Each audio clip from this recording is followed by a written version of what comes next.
வணக்கம். விஜய் ஜெயிச்சதை வெற்றி பெற்றதை தாங்கிக் கொள்ள முடியலை. அரசியல் விமர்சகர்கள்லேருந்து வேற பிற சின்ன அமைப்புகள் வரையிலும் விஜய் வெற்றி பெற்றதை யாரும் சகிச்சு கொள்ள முடியலை. கேட்டால் கொள்கை இல்லை, கொள்கை இல்லை, கொள்கைன்னா என்னன்னு தெரியாது, ஒரு போராட்டமில்ல, அது இதுன்னு அப்படியே வறுத்து எடுக்கிறாங்க. விஜயை ஜெயிச்சதை தாங்கிக்க முடியாமல் வெந்து போய் அப்படியே நூலாகிறாங்க. கொள்கை இல்லை, கொள்கை இல்லைங்கிற ஏன்டா ஏடிஎம்கே டிஎம்கேக்கு கொள்கை இருக்குது, நல்ல கொள்கை இருக்குது. அந்த கொள்கையின் அடிப்படையில் ஆட்சி நடத்தினானா, கொள்ளையடிக்கிற அடிப்படையில் ஆட்சி நடத்தினானா? என்னடா கொள்கை இல்லை, கொள்கை இல்லைன்னு சொல்கிறீங்க? கொள்கையே தேவையில்லடா. கொள்கை என்னடா? மக்களுக்கு நன்மை செய்யணுங்கிறதாண்டா கொள்கை. அதை விட்டு விஜய்கிட்ட கொள்கை இல்லை, கொள்கை இல்லைன்னு சொல்லிக்கிட்டு ஏன்டா விஜயை போட்டு மன உளைச்சல் ஆக்குறீங்க? நீங்கள் மன உளைச்சல் ஆகி ஒன்றும் ஆக போகிறதில்ல. ஏன்னா மக்கள் வெற்றியை விஜய் கையில் கொடுத்து விட்டார்கள். இன்னும் கொஞ்சம் ஒரு 20 இடம் கூட கொடுத்துருந்தா நல்லா இருந்திருக்கும், அமோகமாக இருந்திருக்கும். அதனால் கொள்கையை பற்றி பேசாதீங்கடா. கொள்கை என்னடா கொள்கை? கொள்கைக்கும் ஆட்சிக்கும் சம்மந்தம் இல்லடா. சம்மந்தம் இருக்குது, ஆனால் சம்மந்தம் இல்லாத அளவுக்கு தாண்டா இப்போ அதிமுகவும் திமுகவும் இருந்திருக்கு. நல்ல கொள்கையை தான் வச்சுருக்கேன்.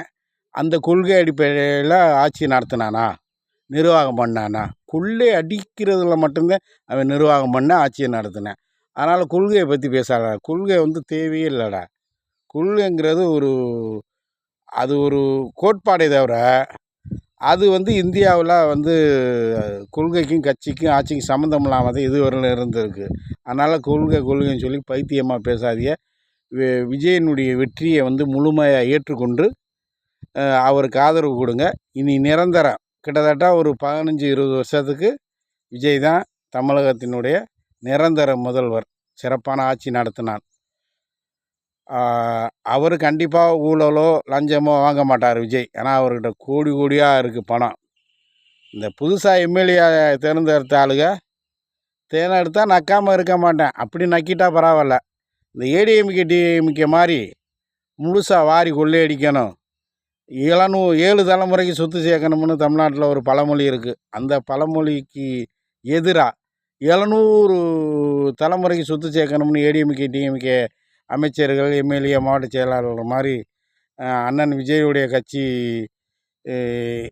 மாவட்ட செயலாளர்கள், எம்எல்ஏக்கள் இருந்தால் விஜய் அண்ணனுக்கு தான் கெட்ட பேராகும். அப்படி உருவாகும் பட்சத்தில் அவர் நிரந்தரமான தமிழக முதல்வராக இருக்க முடியாமல் போயிடும்.